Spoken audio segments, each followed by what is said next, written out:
안녕하십니까. 실버 똑TV입니다. 참으로 오래간만입니다. 제가 이렇게 또 얼굴을 보여드려야 제가 또 이렇게 건재함을 인정받을 수 있으니까. 오늘은 제가 최근에 주간보센터가 점점 더 경영에 어려움을 겪으면서, 그리고 작년으로 시작해서 굉장히 많은 시설이 새로 생겼어요. 그분들은 이제 원대한 꿈을 안고 이제 들어보니 대형화 해야 된다. 그리고 인원이 많아야 된다. 해가지고 뭐 50명, 60명 이런 30, 40명 이상의 규모의 시설을 갖추게 되었습니다. 최근 저는 계속적으로 궁금해서 그분들의 근황을 물어봤습니다. 한 가지 정말 특이한 사실이 있었습니다. 30명을 넘어서 40명, 50명대로 되는 일은 거의 없었습니다. 그리고 기존에 하시던 분들이 그나마 대형 시설은 그 인원을 채우고 운영하고 계셨습니다. 원인이 뭘까요? 저희 같은 경우도 저희 근처에 76인 시설이 들어왔습니다. 그리고 저희가 오픈할 때 그 이후에 약 10군데, 거의 한 8, 9군데? 이 정도가 신규 오픈을 하더라고요.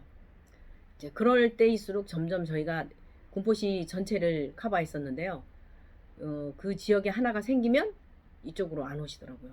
그러니까 특징이, 물론 이제 좋은 시설을 쫓아 오는 것도 있지만, 저희는 약간 좀 이거는 뭐 저의 생각이 좀 고착화됐는지 모르지만, 저희가 뭐 그 공단의 평가에서 등급을 잘 못 받아서 안 오시나?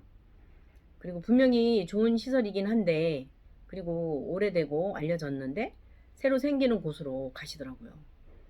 근데 그분들의, 저는 상담을 오면 그분들은 한 곳을 가보고 결정하지 않아요. 여러 군데를 가봐요. 그 중에 이제 결정을 할 때 어떠한 기준으로 결정을 하는지 제가 이제 여쭤보죠. 전화를 꼭 드려요. 반드시. 안 오시면, 이제 오실 때가 됐는데 안 오신다. 보시고 가셨으니까, 상담 끝내고 가셨으니까. 그래 보면은 뭐 멀어서 안 오신다. 그리고 뭐 어느 곳에 가셨다. 이렇게 말씀하시더라고요. 그러니까 대체적으로 새로 생긴 곳으로 가더라고요. 그래서 송정은 과거에 대기자가 있던 곳에서, 있던 시설에서 이제 지금은 빈자리가 생기는 그런 시설로 가게 되었습니다. 분명히 좋은 소문이 났고, 그리고 끊임없이 오셨던 분들이 가까운 곳에 생기니까 그곳으로 가시게 되더라고요. 그리고 아무래도 새로 생기시는 분들의 특징이 시설에서 재합을 하려고 하더라고요. 네, 저희는 시골 같고 가정집 같은 그러한 주간보센터인데, 사실 저희도 치료기나 이런 거, 가정용 치료기 굉장히 많이 갖추어 놨거든요. 그리고 이제 저희는 일단 친환경적이고, 뭐 전기차라던가 산소 발생기라던가 보일러가 굉장히 따뜻해요. 여름 되면은 어르신이 더워서 옷을 벗을 정도로 덥다고 말씀하시거든요. 그 따뜻한 환경, 여름에는 또 도시와 그 시내와 3도 차 기온차가 있고, 또 친환경적이고 뭐 텃밭이 있고, 텃밭은 물론 실질적으로 어르신들께 대접을 한다거나 뭐 그러기는, 저희가 이제 위탁급식을 해서 일부 제한은 있고, 선생님들은 이제 그 텃밭 음식들을 섭취할 수가 있는 거죠. 그런 면에서 어르신들이 보여지는 것들이 되게 이제 좋아 보이시니까 그렇게 하고 있고요. 그래서 제가 저 나름대로 이제 고민이 생기는 거예요. 아, 이런 변화를 이렇게 가만히 두고 볼 수는 없다. 그리고 저희가 이제 22분의 인지등급 2분에서 24분이거든요. 이 정도 운영을 하면은, 꽉 찼을 때는 저희가 운영상에 어려움이 전혀 없었어요. 물론 뭐 토요가산이나 그리고 송영비 이런 게 자꾸 줄어들고, 저희는 지속적으로, 저는 전기차를 늘려왔기 때문에 전기차 할부금에 대한 그런 비용이 발생해서 남는 돈은 없었어요. 그러나 어려움은 없었어요. 근데 이제 선생님들 뭐 회식도 좀 자주 하고 이러기를 바랬지만, 코로나로 인해서 그게 당분간 금지되다 보니까, 안 하다 보니까 직원 간에 서로 친목 도모에 좀 부정적인 면이 있더라고요. 역시 이제 먹는 데서 정이 나는 것 같더라고요. 그래서 이제 이런 고민이 되는 거예요. 그렇다고 저희가 신규 시설을 가보면은 그 어떤 재활을 목적으로 치료기를 이제 벽에 이렇게 달아놓고 그런 설치해놓고 그 약 2,500만 원, 뭐 3천만 원 정도를 들여서 이제 그런 시설이 들어온 곳에 사람들은 주목을 하더라고요. 그래서 저는 이제 엄밀히 따져봤어요. 이제 그분들이 진짜 그걸 열심히 그렇게 하느냐, 그리고 물리치료사가 사실은 해야만 그게 맞다고 보거든요, 저는.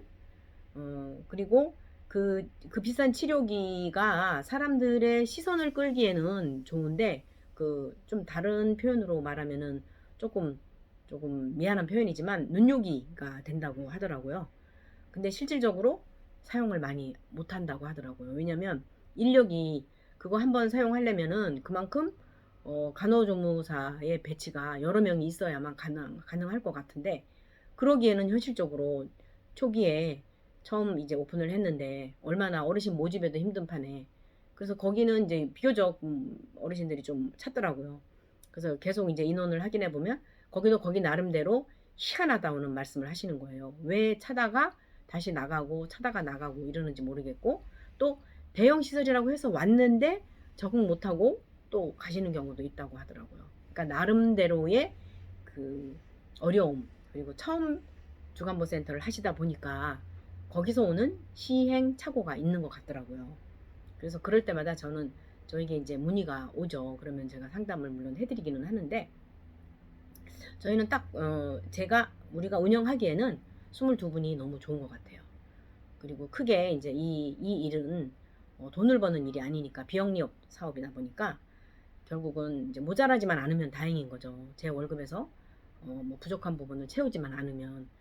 그것도 또 문제가 되잖아요. 그러니까 참 이거는 진퇴가 양난이에요. 이거는 이래도 문제, 저래도 문제더라고요. 그러니까 이걸 어떻게 정말 효율적인 운영 하기가 참 쉽지가 않더라고요. 제가 오늘 말씀드리고 싶은 거, 그래서 저 고민을 했죠. 어떻게 하면 이 위기를 탈피할 수 있을까 고민하던 중에 제가 이제 최근에 만난 그런 뇌 치료기예요.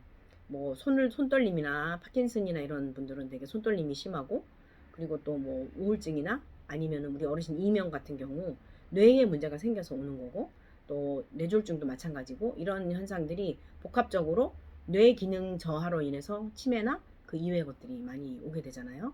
그러니까 이런 성인병 증가에 따른, 그리고 이제 앞으로 치매가 정말 흔해지고 감기처럼 그렇게 된다고 하니까, 그러니까 그런 현상들을 보면서 꾸준히 치매 인구는 느는데 사실은 주간보센터가 엄청 모자라요. 지금 이거 갖고도 아니에요.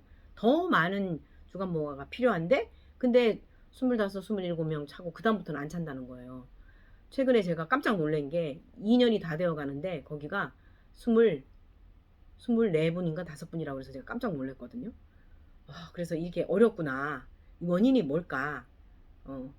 생각을 하다 보니까 이게 늘어나긴 하지만 결론은 공단에서 등급을 참 과거처럼 많이 쉽게 내주지는 않더라고요. 쉽다는 말은 표현은 좀 죄송합니다.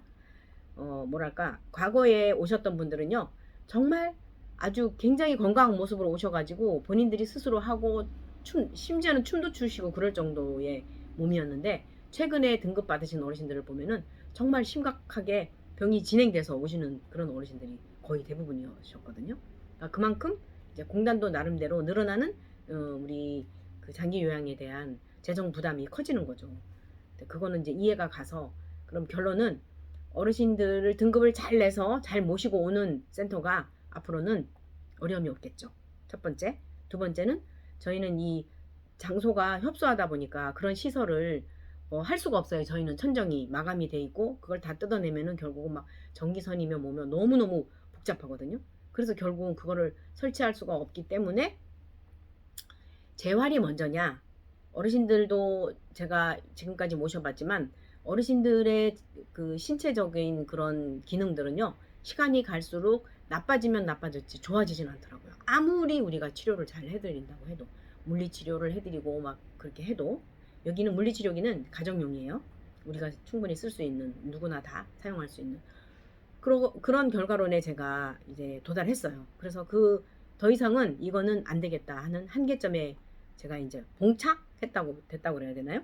그래서 이거를 어떻게 타게 하나 해다가 지금 제가 뇌관리사라고 해가지고 공부를 준비하고 있어요. 뇌에 대한 공부를 굉장히 열심히 하고 있어요.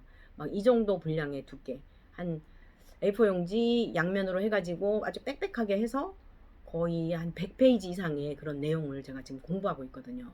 그래서 뇌관리사를 이제 습득을 한 이후에 어르신들께 그 뇌 치료기가 있어요. 그래서 그 뉴로 하모니라고 이름이 붙여진 건데, 그거를 몇 분의 어르신, 정말 저 어르신이 이거를 하시면 정말 좋아지겠다는 그런 생각이 드는 분을 한 매주 할 때마다 6분 뭐 이런 식으로 해서 한 2번 정도로 주 2회로 해서 진행을 해볼까 해요. 물론 이제 기계 값이 들겠지만, 그러나 우리가 이런 따라갈 수 없는 2,500만 원짜리 물리치료기를 설치할 수 없는 이상은 뇌치료가 더 중요하겠다 싶어서, 뇌가 건강하면 여러모로 신체적 기능도 향상될 것이고 여러모로 이게 더 중요하겠다. 그리고 우리가 할 수 있는 가장 최선의 것은 바로 이것이겠구나 하는 생각이 들어서 제가 뇌치료에 대한 집중적으로 해보려고 지금 계획하고 있습니다. 그러니까 이게 생각만 하는 데서 그치는 게 아니라 실행해야 되고, 그리고 실제 데이터를 내서 어떤 결과론을 가지고 말씀을 드리면 여러분들도 믿으실 것 같아서, 이런 변화를 한번 여러분들도 한번 생각해 보시고, 저와 같은 고민이 있으신 분들은 기존에 계셔서 더 이상 그런 한계에 부딪힌, 근데 이거는 별로 돈이 많이 들지 않아요. 한 2, 300만 원이면 가능한 거거든요. 그래서 그렇게 해야 되겠다 하는 생각이 들었고, 네. 그래서 이것을 제가 만약에 시작을 하게 되면 한번 영상을 찍어서 올리도록 해보겠습니다. 그래서 저는 앞으로 규모 경영을 할 겁니다. 이거를 선언을 했어요. 제가 전자레인지에 밥을 데울 때 보면은요, 그 공기에다가 밥을 넣고 뚜껑이 없어요. 근데 접시로 이렇게 딱 덮으면은 얘가 자꾸 떨어지는 거예요. 근데 생각의 발상이 전환이에요. 생각 발상 전환. 이거를 그 넓적한 접시에 밥을 딱 엎고 공기를 딱 엎으니까 안정적으로 밥이 데워지는 그런 거를 봤거든요. 생각을 바꾸지 않으면 안 되더라고요. 위기를 타파하기 위해서는 연구를 해야 되고, 또 끊임없이 어떤 변화를 줘야 된다고 생각을 했어요. 그래서 제가 오늘 말씀드린 것들을 조금이라도 도움이 되셨다면 한번 그렇게 해보시는 것도 좋으실 것 같아서, 망설이고 망설이다가 이 영상 올리니까 한번 생각해 보시기를 바라겠습니다. 그래서 앞으로는 그 대형화에 대한, 대형 시설에 대한 우리가 쫄지 마세요. 우린 얼마든지 잘하고 있어요. 기존에 하셨던 분들, 규모가 작아도 경영만 잘하면, 생각을 바꾸면, 그리고 위기를 대처할 수 있고, 그리고 지금은 플래토라 그래가지고 이 꼭대기, 거기에 막 많은 사람들이 이제 이렇게 올라와 있는 거예요. 근데 계속 막 올라올 수는 없잖아요. 어느 한 순간에는 올라오다 이 사람들이 떨어지겠죠. 그러니까 그런 시기인 것 같아요. 앞으로 장기요양이 2, 3년 동안은 굉장히 어려울 거라고 얘기를 하더라고요. 끝까지 남고자 하신다면 변화를 주세요. 그리고 저도 끊임없이 실버 똑TV 운영자로서 여러분들께 유익한 정보를 드릴 수 있도록 노력하겠습니다. 오늘도 시청해주신 여러분 대단히 감사합니다.